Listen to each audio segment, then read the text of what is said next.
Good day, everyone. I am Elizabeth Manigos from Bachelor of Secondary Education major in English. And for this video, I'm gonna tackle about the types of speech according to its delivery and speaking formats. First, let's have the types of speech according to its delivery. So there are four basic methods of speech delivery. We have manuscript, memorized, impromptu, and extemporaneous. We'll look at each method and discuss its disadvantages and advantages. I also include some bonus tips on how to deliver the speeches successfully. So first, we are going to talk about manuscript. Manuscript is speaking with advanced preparation. It is planned and rehearsed speech. It is reading aloud a written message. A manuscript speech is when the speaker writes down every word they will speak during the speech. When they deliver the speech, they have each word planned and in front of them on the page. Much like a newscaster who reads from a teleprompter. Another example is like presenting the legal proceedings and newscasting with a teleprompter or an auto cue device. It's also like reading rules and criteria. So, what are the advantages of using manuscript in speech delivery? The advantages is that you can make the exact repetition of the written words, and it is a guided speech. And the disadvantages, it is boring and uninteresting presentation, and lacks of audience rapport or connection. So the advantage of using a manuscript is that the speakers has access to every word they prepared in advance. There is no guesswork or memorization needed. This method comforts some speakers' nerves as they don't have to worry about some moment like they might freeze and forget what they planned to say. They are also able to make exact quotes from their source material.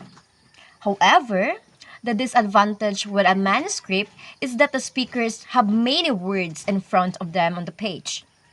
This prohibits one of the most important aspects of delivery, which is the eye contact. Without eye contact or without looking at your audience, you can't build rapport or connection towards your audience. In manuscript, there are many words on the page, and the speakers will find themselves looking down at these words more frequently because they will need the help. If they do look up the audience, they often cannot find their place when the eye returns to the page. Also, when nerves come to play, speakers with manuscript often default to reading from the page and forget that they are not making eye contact or engaging their audience. So, as a result, the presentation turns out into a boring and uninteresting one. Therefore, manuscript is a very difficult delivery method and not ideal. Above all, the speaker should rehearse the speech over and over again until it sounds natural and you can practice looking up often. And try to observe some accomplished news anchors and note how conversational they sound when they deliver the news. And now, let's have the memorized speech. Description. It is speaking with advanced preparation, planned and rehearsed speech, reciting a written message word for word from memory. A memorized speech is a fully prepared in advance and one in which the speaker does not use any notes. In the case of an occasion speech like a quick toast, a brief dedication, or a short eulogy, word for word memorization might make sense. Other speaking situations like perform in a stage play, deliver a declamation, oratorical, or a literary piece. Usually, though it doesn't involve committing each and every word to memory, memorizing a speech isn't like memorizing a poem where you need to remember every word exactly as written. Don't memorize a manuscript, but instead work with your outline. Practice with the outline until you can recall the content and order of your main points without effort or pressure. It's just a matter of practicing until you're able to elaborate on your key points in a natural and seamless manner. Ideally, a memorized speech will sound like off-the-cuff statement by someone who is a really eloquent speaker and an exceptionally organized thinker. Its advantages and exact repetition of the written words from memory, free to move around the page. Its disadvantages might end up in a monotone pattern, might take a fast pace. Stage fright might cause difficulties in remembering the memorized speech.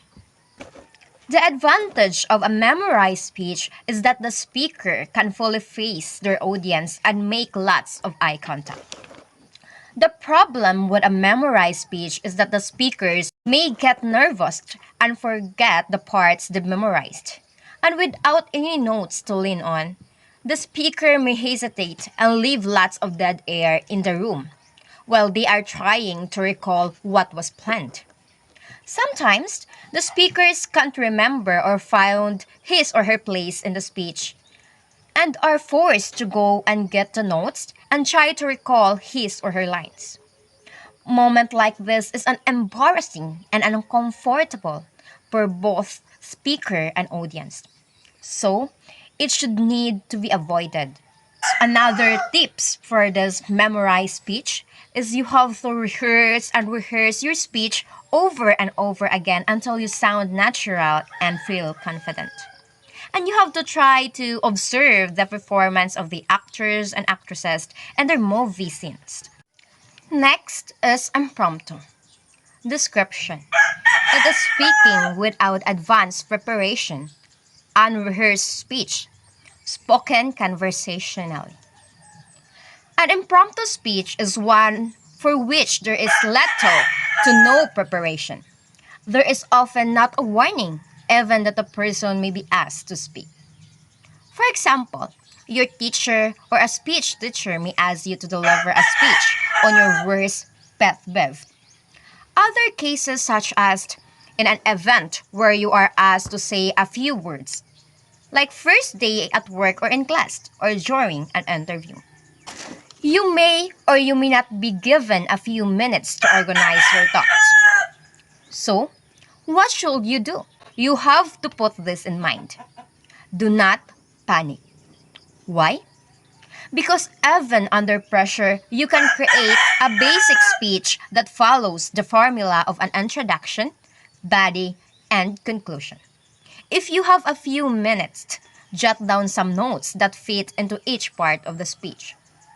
An introduction should include an attention getter, introduction of the topic, speaker credibility, and forecasting of main points.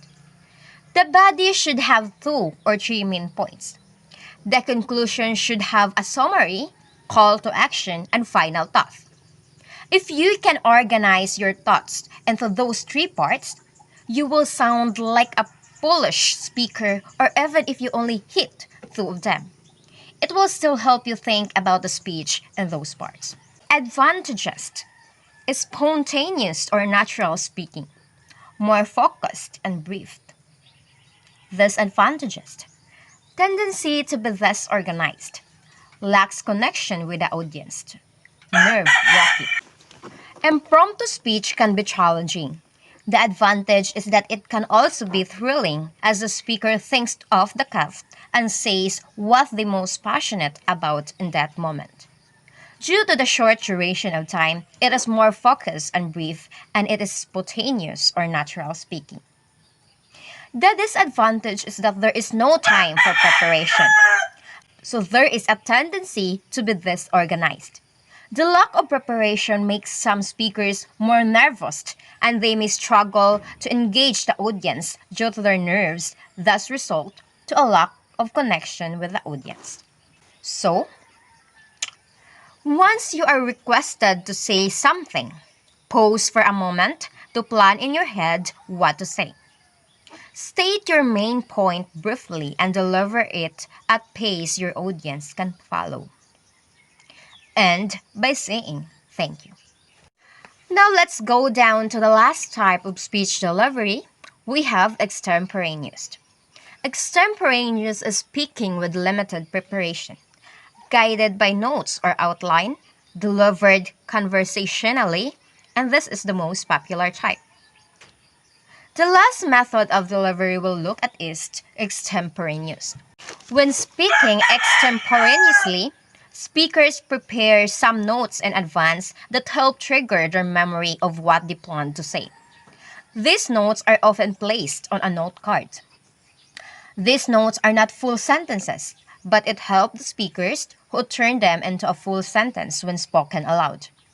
The advantage of extemporaneous speaking is that the speakers are able to speak in a more conversational tone by letting the cards guide them, but it doesn't dictate every word they say. This method allows for the speakers to make more eye contact with the audience. It engages the audience and helps them or the speakers to look more confident. The disadvantage to extemporaneous is that it haven't enough time to plan, organize, and rehearse. Other thing is that the speaker may forget what else was planned to say or find his or her card out of order. Many speakers consider the extemporaneous method to be the ideal speaking method because it allows them to be prepared, keep the audience engaged, and make speakers more natural in their delivery. And again, here are some tips. Create an outline, organize your points logically, use facts and real-life experiences as your examples, manage your time well, rehearsed, and rehearsed. Yet, we are done tackling about the different types of speech according to delivery. So, to recall, we have memorized, impromptu, extemporaneous, and a manuscript. Now let's move on to the speaking formats. We have three formats of speaking or types of speaking activities. We have interaction, transaction, and performance. First, let's talk about talk as interaction. Talk as interaction. This type of talk describes interactions which serves as a social function. Examples like chit-chat, small talk, or greetings. The rule of speaking as interaction is mostly of a social conversation. It reflects the rules and the relationship of the speaker in a social setting. For example, chatting to a fellow passenger, telling a friend about amusing experience, and so on. This is the interaction that we conduct through speaking. Talk as transaction. This type of talk focuses on what is said or done. The focus is to be clear and accurate during the talk. Examples like classroom discussions or shopping. The rule of speaking as transaction is to make someone understood the message that we want to give to him or her. The focus of this type of speaking is giving and receiving information and obtaining goods or services. So when we say transaction, it is a give and take, right? For example, classroom group discussions, shopping, making a telephone call, ordering a food from a menu in a restaurant, or things which we use speaking as a transaction of information. So there are two focuses of talk as transaction. Focused one, giving and receiving information and the focus on what is said or achieved. Example, asking someone for a time. Focus 2, obtaining goods or services. Checking in a hotel room, for example. And last, we have the performance. This type of talk transmits information before an audience. Example, morning talks, public announcement, and speeches. Speaking as performance is to transmit information before an audience. It generally incorporates public speaking. It focuses on form, accuracy, organization, and sequencing of speaking. For example, political speeches, conducting a class debate, giving a lecture, and many more, which uses speaking as performance. So to summarize these three speaking formats, we have to bear in mind that when we say enter action, it focuses on the speakers as the people in the conversation. Talk as transaction focus on what is said or done. Talk as performance focus on transmitting information or transmission of information. And before I will end this video, let's have a short recap. So there are four types of speech delivery. What are those types of speech delivery? Yes, we have manuscript, memorized, impromptu, and extemporaneous. How about those three speaking formats? We have interaction, transaction, and performance. That's all, everyone. Thank you for your attention and thank you for listening. I hope you learn from this video.